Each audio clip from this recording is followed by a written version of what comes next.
पिता परमात्मा परम पूज्य कबीर परमेश्वर जी, कबीर साहिब जी, हम सभी पुण्यात्माओं के जनक हैं। ये परमात्मा परम अक्षर ब्रह्म कहे जाते हैं। इन्हीं को सत्य पुरुष भी कहते हैं। सत्य पुरुष का अर्थ होता है अविनाशी परमात्मा, पुरुष मीन प्रभु, और सत्य माने अविनाशी, जिसका नाश कभी ना हो। इसी के भाषाभिन्न या पर्यायवाची बहुत शब्द बन जाते हैं। परम अक्षर ब्रह्म, अकाल मूर्त, शब्द स्वरूपी राम, सतपुरुष, ये वो परमात्मा है जो सब ब्रह्मांडों का रचनहार है और जो बनारस में, काशी शहर में, भारतवर्ष के काशी शहर के अंदर एक जुलाहे की भूमिका किया करते थे, जो धानक कहलाते थे। ये पूर्ण परमात्मा है, असंख्य ब्रह्मांड के स्वामी हैं। पुण्यात्माओं, परमात्मा की पहचान कैसे की जा सकती है? परमात्मा की पहचान करने के लिए हमने जो आधार बना रखा था वो ये था, जैसे श्री कृष्ण जी ने मोरध्वज राजा के पुत्र ताम्रध्वज को आरे से 2 भाग करवा के जो मृत्यु को प्राप्त हो गया था उसको जीवित कर दिया। जिस कारण से हमने भगवान श्री कृष्ण जी को सुप्रीम पावर मान लिया। इसको कहते हैं चमत्कार परिचय। पर्चा बोलते हैं इसको, पर्चा, परिचय भी शुद्ध हिंदी में परिचय कहते हैं, यानी पहचान प्रभु की। उन परिचयों में जो लक्षणों में से एक ये भी है कि परमात्मा मुर्दे को जीवित कर सकता है, और दूसरा ये भी है परमात्मा जीव की आयु भी बढ़ा देता है। और इसके साथ साथ और भी बहुत से गुण हैं, लक्षण हैं, जिनसे परमात्मा की पहचान की जा सकती है। एक भगवान के गुणों में, लक्षणों में ये भी आता है कि वो निर्धन को धनी बना सकता है, रंग को राजा बना सकता है,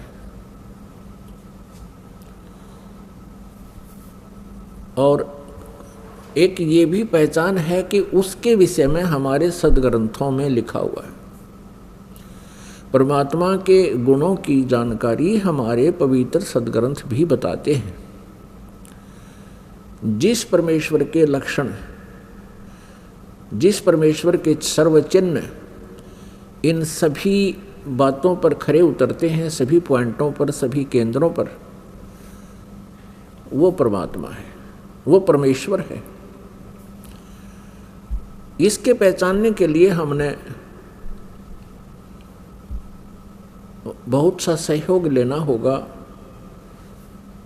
जैसे हमारे पवित्र सदग्रंथ जो बताते हैं भगवान के गुणों की जानकारी, वो हमारे लिए स्वीकार्य होगी, होनी चाहिए और होगी, क्योंकि भगवान की जानकारी हमें सदग्रंथों से ही प्राप्त हुई है।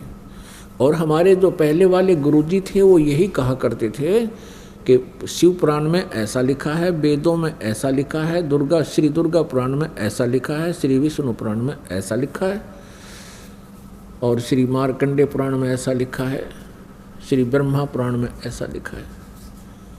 और वो साथ में संस्कृत भी बोला करते थे।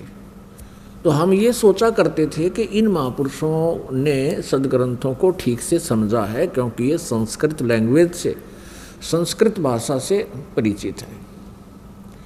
तो हमें कोई शंका नहीं रही। क्या शंका नहीं रही कि ये झूठ बोल रहे हैं। इसलिए हमने इनके प्रत्येक वाक्य को, प्रत्येक आदेश को शिरोधार्य किया, और जैसा भी इन पूर्व के ऋषि गुरु महापुरुषों ने, मंडलेश्वरों ने, आचार्यों ने, महंतों ने हमें जो ज्ञान दिया, हमने उसको स्वीकारा। किस लिए स्वीकारा? कि हमने परमात्मा की खोज है, परमात्मा की चाह है, आत्मा का परम सहारा परमात्मा है, और जो आत्मा को सुख मिलेगा वो परमात्मा से मिलेगा। परमात्मा हमारे प्रारब्ध के कर्मों को भी नाश कर देता है। परमात्मा के गुणों में ये भी है कि परमात्मा परमेश्वर पूर्ण ब्रह्म हमें साप से भी मुक्त कर सकता है, श्राप से, जैसे हमें इन 3 तापों से भी परमात्मा मुक्त कर सकता है। तो ये सभी लक्षण परमात्मा में होते हैं। प्रथम लक्षण जो हमने लिया है कि भगवान श्री कृष्ण ने मोरध्वज के पुत्र ताम्रध्वज को आरे से, एक आरी से 2 फाड़ करवा के उसके माता पिता से, क्योंकि पहले साधु संतों के विचारों आदेश का बहुत पालन करते थे, श्रद्धालु व्यक्ति होते थे, और वो समझते थे कि ना जाने किस भेष में भगवान ही आ गया हो, इसलिए संत के आज्ञा का वो पालन करते थे। उस समय संत लोग जो है बड़े सिद्धि युक्त होते थे। सिद्धि क्या होती है? कि ईश्वरीय भक्ति से, परमेश्वर की भक्ति से उन्होंने कुछ संग्रह कर ली होती है, पावर परमात्मा की ही पावर को संग्रह कर लेते हैं। जैसे इन्वर्टर होते हैं, इन्वर्टर चार्ज कर दिए जाते हैं तो वो उनकी बैटरी चार्ज हो जाती है, कुछ समय के लिए बहुत कार्य काम चलाओ कर देते हैं। तो वो पावर है कहाँ से ग्रहण की उसने? थर्मल प्लांट से। तो एक इन्वर्टर थर्मल प्लांट जितना कार्य नहीं कर सकता, इतनी क्षमता उसकी नहीं हो सकती। तो जितने भी ऋषि महर्षि जिनमें सिद्धियाँ थी, जिन्होंने 7 समंदरों को पी लिया फिर वापस छोड़ दिया, जिन्होंने पहाड़ उठा लिए आकाश में उड़ गए, ये इन्वर्टर थे। और जैसे श्री कृष्ण जी ने ताम्रध्वज को जीवित कर दिया, सुदामा जी का महल बना दिया, ये श्री कृष्ण तक भी इन्वर्टर थे, वो थर्मल प्लांट नहीं थे। अब ये एक बार ये बात जो दास ने कही है तो ये बड़ी खटकेगी उस व्यक्ति को जिसने आज तक ये तत्व ज्ञान नहीं सुना और लोक वेद से वो रंगा गया है। लोक वेद किसे कहते हैं? जो दंत कथा होती है, सुना सुनाया